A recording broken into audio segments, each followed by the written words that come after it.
भारत माता की, भारत माता की, भारत माता की, वंदे वंदे वंदे। प्रधानमंत्री आवास योजना के 90,000 लाभार्थियों के लिए आवास योजना की प्रथम किस्त वितरित करने के लिए आयोजित आज के इस समारोह में प्रदेश की राजधानी लखनऊ में आयोजित आज के इस कार्यक्रम में मंच पर मेरे साथ उपस्थित प्रदेश सरकार के उप मुख्यमंत्री श्री ब्रजेश पाठक जी, वित्त और संसदीय कार्य विभाग के मंत्री श्री सुरेश कुमार खन्ना जी, नगर विकास और ऊर्जा विभाग के मंत्री श्री ए.के. शर्मा जी, राज्य मंत्री नगर विकास श्री राकेश राठौर गुरु जी, आज के इस कार्यक्रम में उपस्थित माननीय विधायक श्री योगेश शुक्ला जी, अमरेश कुमार जी, विधान परिषद सदस्य रामचंद्र प्रधान जी, प्रदेश के विभिन्न जनपदों में आयोजित आज के इस वितरण कार्यक्रम में उपस्थित प्रदेश सरकार के मेरे मंत्रिमंडल के सभी सहयोगी मंत्रीगण, माननीय जनप्रतिनिधिगण, लाभार्थी बहन और भाइयों, एक साथ 90,000 परिवारों को प्रधानमंत्री आवास योजना की पहली किस्त वितरण के लिए आयोजित इस समारोह के अवसर पर मैं आप सबको हृदय से बधाई देता हूं, आप सभी का अभिनंदन करता हूं। बहनों और भाइयों, हर एक व्यक्ति का होता है एक सपना कि उसके पास घर हो अपना, यानी उसके सिर को ढकने के लिए अपना एक घर हो। मनुष्य ईश्वर की सर्वश्रेष्ठ कृति मानी गई है और ईश्वर की सर्वश्रेष्ठ कृति के नाते उस व्यक्ति के पास अपना पक्का मकान बनाने की सामर्थ्य है।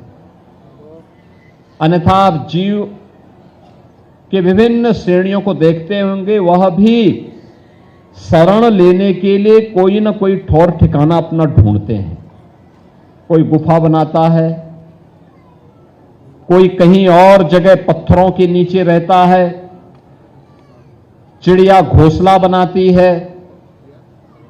मनुष्य में सामर्थ्य है कि वह अपना घर बना सके और वह घर का सपना उसके जीवन की पहली प्राथमिक शर्त होती है और उस प्राथमिक शर्त को पूरा करने का कार्य देश के यशस्वी प्रधानमंत्री मोदी जी ने अपने हाथों में लिया है और आज उसी का परिणाम है कि उत्तर प्रदेश जैसे राज्य में अब तक हम लगभग 62 लाख परिवारों को एक एक आवास उपलब्ध करवाने की इस योजना से लाभान्वित कर चुके हैं। आप सोचो, 2017 के पहले इन गरीबों के लिए अपना आवास नहीं बनता था। इनके लिए आवास की सुविधा का लाभ प्रदेश की सरकार नहीं दे पा रही थी। ऐसा नहीं कि मोदी जी ने घोषणा न की हो, लेकिन प्रदेश सरकार नहीं लेती थी, इच्छा शक्ति नहीं थी। देखिए, जब व्यक्ति स्वयं के स्वार्थ में डूबा होता है, उसकी संवेदना मर जाती है, परमार्थ से उसका संबंध दूर दूर से तक समाप्त हो जाता है। वह केवल अपने और अपने परिवार के बारे में सोचता है और जब व्यक्ति एक समग्र दृष्टि से देखता है, तब अपने से ऊपर उठकर के वह सबके बारे में सोचता है। 17 के पहले राज्य में जो सरकार थी, वह केवल अपने बारे में सोचती थी, एक परिवार के बारे में सोचती थी, अपने नातेदारों रिश्तेदारों के बारे में सोचती थी। और 17 के बाद जब डबल इंजन की सरकार उत्तर प्रदेश में आई, तो 25 करोड़ की आबादी ही हम सबका अपना परिवार है और उसको योजना का लाभ मिलना चाहिए। यह सरकार की प्राथमिकता है और उसकी संवेदना इसलिए हर गरीब के साथ, हर गांव के साथ, हर युवा के साथ हर महिला के साथ, हर अन्नदाता किसान के साथ, हर श्रमिक के साथ में है। आपने देखा होगा आज की इस योजना में 90,000 जो लाभार्थियों को एक एक आवास की पहली किस्त 1 लाख की उपलब्ध करवाई जा रही है। यह किस्त, इसमें सहारनपुर में 10,214 लाभार्थियों को एक मकान वहां पे चला गया, आज गया है 10,214। प्रतापगढ़ में 7,991। शाहजहांपुर, देखो शाहजहांपुर के हमारे वित्त मंत्री हैं, शाहजहांपुर में 4,325 का लाभ गया है। वहां 4,325 लाभार्थियों के लिए यह पहली किस्त आज गई है। फिरोजाबाद में 4,266, प्रयागराज में 3,331, जालौन में 3,174, सीतापुर में जहां हमारे राज्य मंत्री हैं वहां पे 3,078, गोरखपुर में 3,063, बरेली में 3,017, अलीगढ़ में 2,883, बदायूं में 2,712, महाराजगंज में 2,701, मेरठ में 2,626, अमरोहा में 2,175, हरदोई में 1,895, बुलंदशहर में 1,826, कुशीनगर में 1,562, बहराइच में 1,529, आगरा में 1,473, मऊ में 1,470, बांदा में 1,437, बिजनौर में 1,364, गाजियाबाद में 1,209, देवरिया में 1,138, गोंडा में 1,121। यानी इस प्रकार से लाभार्थियों के लिए धनराशि आज उपलब्ध हुई है। कुल 90,000 यानी 92,098 लाभार्थियों के लिए धनराशि आज यहां से 900 करोड़ रुपए से अधिक की राशि डीबीटी के माध्यम से सीधे आपके अकाउंट में। यानी तकनीक कैसे उपयोगी होती है, अब कोई बीच में मध्यस्थ नहीं है।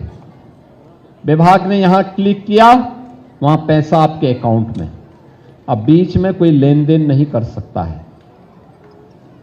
अब देखो हमने शाहजहांपुर में 4,325 लाभार्थियों के खाते में पैसा भेजा। पैसा हमने वित्त मंत्री से लिया और पैसा लाभार्थियों के खाते में गया। उन सबके मकान बन जाएंगे। वित्त मंत्री के पास अपना मकान नहीं है अभी भी, यानी इतने बुजुर्ग आदमी हैं लेकिन अपना मकान अभी तक नहीं बना पाए। यानी पहले गरीब के लिए बनेगा, वंचित को पहले लाभ मिलना है। समाज के अंतिम पायदान पर बैठे हुए व्यक्ति को बिना भेदभाव के योजना का लाभ मिले। और कोई भी कल्याणकारी सरकार उसी भाव के साथ कार्य करती है और तब परिणाम सामने आते हैं। परिणाम ऐसे नहीं आ जाते।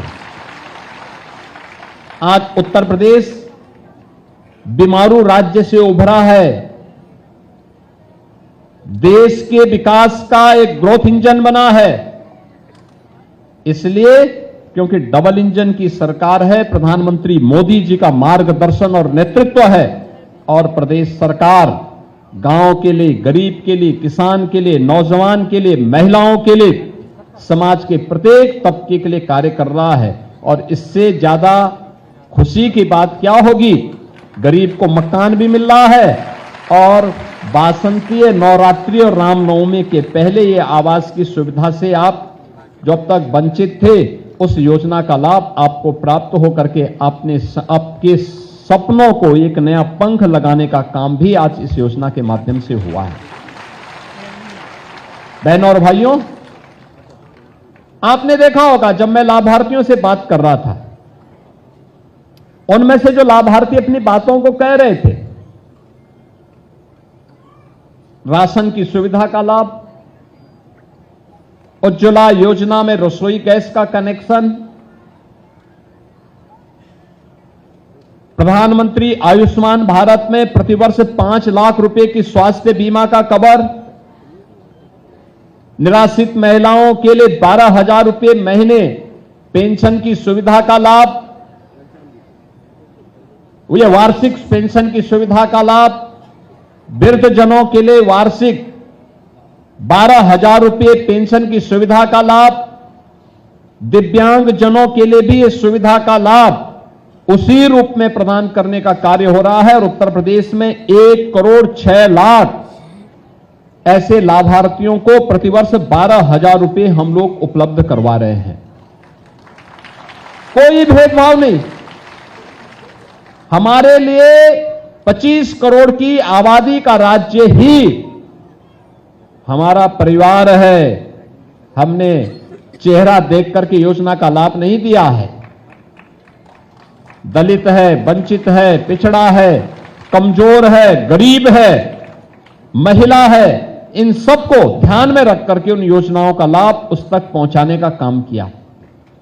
क्योंकि जब वंचित, दलित और अति पिछड़ी जाति के लोगों को योजना का लाभ मिलता है तो उसका जीवन स्तर उठता है, उसकी प्रतिभा और उसकी ऊर्जा का लाभ राज्य को प्राप्त होता है, राज्य विकास की नई ऊंचाइयों को प्राप्त करता है, उसका लाभ राज्य के विकास में लगता है, राज्य की आमदनी भी बढ़ती है। व्यक्ति की आमदनी का मतलब सीधे सीधे राज्य को उसकी आमदनी का लाभ प्राप्त होगा, और राज्य को इसकी आमदनी का लाभ मतलब उत्तर प्रदेश की अर्थव्यवस्था में भी सुधार होगा।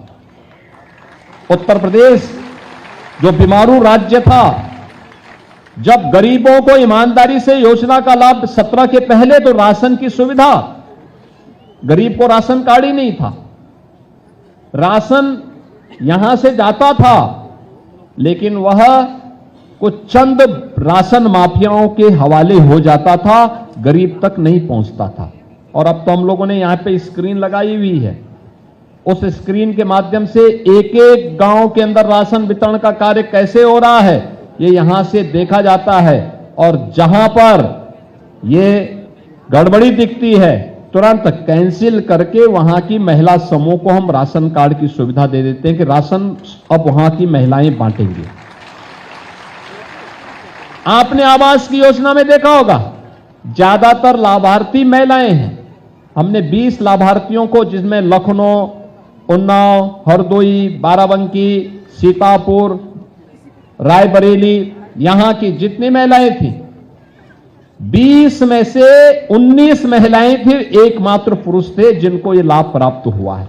ये दिखता है कि महिला सशक्तिकरण की दिशा में प्रदेश सरकार ने जो कदम बढ़ाए हैं आज वह सही दिशा में जा रहा है। आप सोचो, इससे पहले गांवों में आबादी की जमीन पर कोई गरीब मकान बना लेता था और अगर उसका मकान टूट गया, क्षतिग्रस्त हो गया, दोबारा मकान बनाना उसके लिए बहुत कठिन होता था क्योंकि गांव के दबंग उसको बनाने नहीं देते थे। अब प्रधानमंत्री मोदी जी ने व्यवस्था कर दी, प्रधानमंत्री घरौनी योजना का, स्वामित्व योजना के माध्यम से वह गरीब, उसको एक कार्ड मिल जाता है कि अब उसका मालिकाना अधिकार उस जमीन का हो गया, अब कोई उसको हटा नहीं सकता। 1 करोड़ से अधिक लोगों को हमने इस सुविधा का लाभ उत्तर प्रदेश के अंदर दिया है, 1 करोड़ से अधिक लोगों को।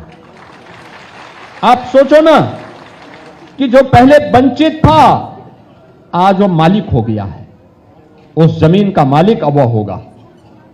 और यही तो सरकार की योजना का लाभ है। स्ट्रीट वेंडर के बारे में, ठेला खोमचा रेड़ी लगाने वालों के बारे में कोई सोचता नहीं था, वे बेचारे हमेशा प्रताड़ित होते थे, बीमारी आ जाती थी उसके बाद कोई सुविधा नहीं।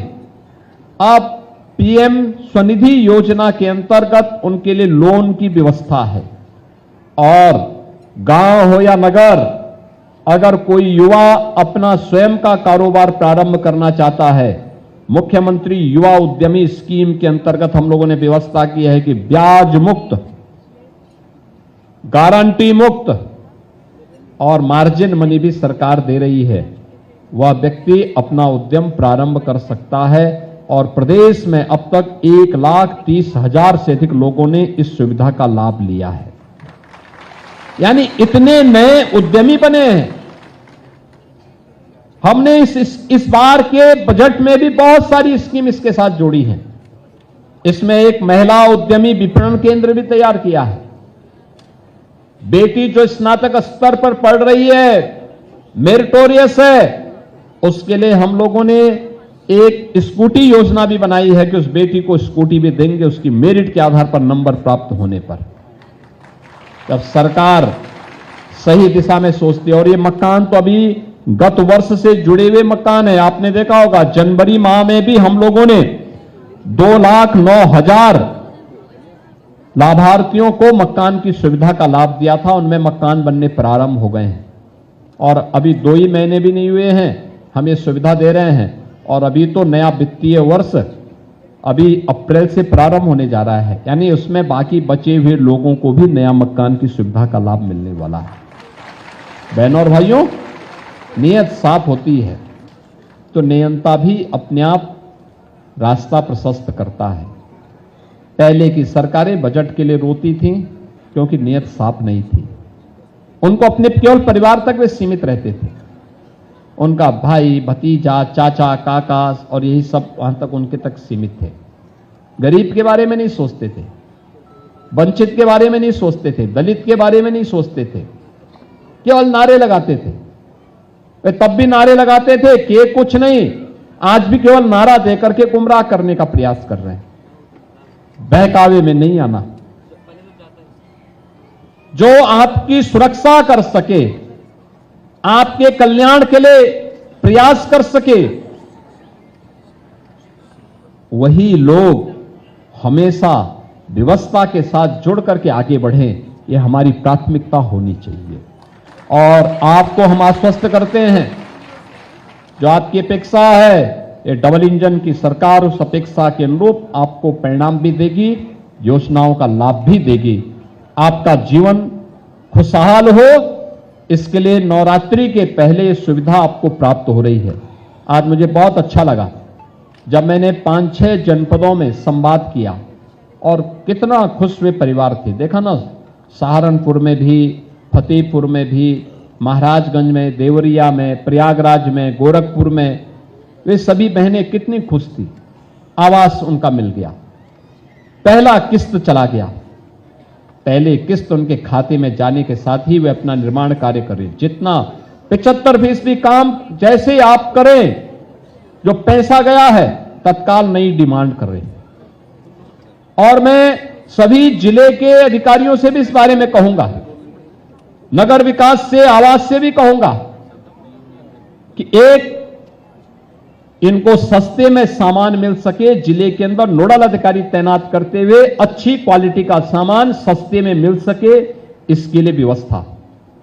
दूसरा, मकान के साथ साथ शौचालय भी बनना चाहिए, यह भी व्यवस्था सुनिश्चित करना। तीसरा, मकान बनने के साथ ही विद्युत का कनेक्शन भी इनको फ्री में मिल जाए, इसके लिए भी प्रयास होना चाहिए। और साथ साथ वहां पे नल से जल की सुविधा का लाभ भी इनको प्राप्त हो सके, यह भी हमारा प्रयास इसके साथ ही हो जाना चाहिए। एक पक्ष यह, दूसरा पक्ष 75% जो पैसा गया, 75% काम होते ही नई किस्त का पैसा फिर से इनको 1 लाख रुपए तत्काल उपलब्ध करवाने की व्यवस्था करवा दे, जिससे मकान तेजी के साथ आगे बन सके। और जैसे ही उसका भी 75% काम हो जाए तो बाकी शेष पैसा को भी तेजी के साथ आगे दे दें, जिससे हर गरीब के पास एक अपना आवास हो जाए और उसमें अच्छे ढंग से लिखवा करके प्रधानमंत्री आवास योजना से प्राप्त लाभ और अपना नाम उसके साथ जोड़ दीजिए। एकदम लोग देखेंगे, फोटो खींचेंगे। एक कार्य ये। दूसरा, हर जिले में हमारा प्रयास होना चाहिए। 17 के पहले जो लोग सत्ता में थे तो उन्होंने प्रदेश में माफियाओं को बहुत पाला था। उन माफियाओं ने कुछ जमीनें कब्जा की होंगी सरकार की। उन जमीनों को कब्जे से मुक्त कराते हुए बहुत खाली हुई हैं, लेकिन कुछ और अगर बची हैं उसको भी खाली करवाइए, और बाकी गरीब जिनके पास अपनी जमीन नहीं है उनके लिए ऊपर हाई राइज बिल्डिंग बनवाइए और वहां पर उनको भी आवास की सुविधा देने की आवश्यकता है। गरीबों को भी मिले। ऐसे क्षेत्रों में हमें अलग अलग ग्रुप के लिए भी मकान बनाने चाहिए। गरीब के लिए तो आवास पहली प्राथमिकता है, लेकिन अधिवक्ताओं को भी मिले, चिकित्सकों को भी बने, शिक्षकों के लिए भी बने, पत्रकारों के लिए भी बने। आखिर पत्रकार कहां जाएगा, क्योंकि दिन भर भटकता है न्यूज के लिए। तो कम से कम हर नगर में उसके लिए एक आवास की सुविधा, अगर सस्ते में आवास उपलब्ध हो जाता है तो कम से कम उसके पास भी अपना एक ठौर ठिकाना हो जाएगा। ये सभी सुविधा हर नगर में हमें करनी चाहिए, हर जनपद में करनी चाहिए। कम से कम जनपद स्तर पर हम पहली बार इसको करेंगे। मैसेज अलग होगा, माफिया से मुक्त कराई भूमि पर गरीब का मकान बन रहा है, पत्रकार का मकान बन रहा है, अधिवक्ता का मकान बन रहा है, शिक्षक का मकान बन रहा है, चिकित्सक का मकान बन रहा है। उसका अपना मजा होगा, एक मैसेज भी होगा पूरे प्रदेश के अंदर, पूरे देश के अंदर। और आवश्यकता पड़ती है तो माफिया की प्रॉपर्टी को ही जब्त करके उसी को इस रूप में आगे बढ़ाने की भी आवश्यकता की दिशा में हमें आगे बढ़ जाना चाहिए। क्योंकि जिन्होंने शोषण किया है उस शोषण को ब्याज सहित अब वापस करने का ये समय आ गया है। और मुझे पूरा विश्वास है कि हम लोग इसके माध्यम से प्रदेश को और मजबूती के साथ आगे बढ़ाने में हमें मदद मिलेगी। एक बार फिर से प्रधानमंत्री आवास योजना के 90,000 से अधिक लाभार्थियों को आज नवरात्रि के पहले इस सुविधा का लाभ प्रदान करने के लिए नगर विकास को, आवास विकास विभाग को मैं हृदय से, आवास विकास को मैं हृदय से बधाई देता हूं, धन्यवाद देता हूं। आप सभी प्रदेश भर के लाभार्थियों को अपनी बधाई देता हूं। जिन जनप्रतिनिधियों ने इसमें जनपद स्तर पर सहयोग किया है, पैरवी करके गरीबों के नाम बढ़वाए हैं, उनका भी मैं अभिनंदन करते हुए आप सबको वासंतीय नवरात्रि और रामनवमी की मैं मंगलमय शुभकामनाएं देता हूं। धन्यवाद। जय हिंद।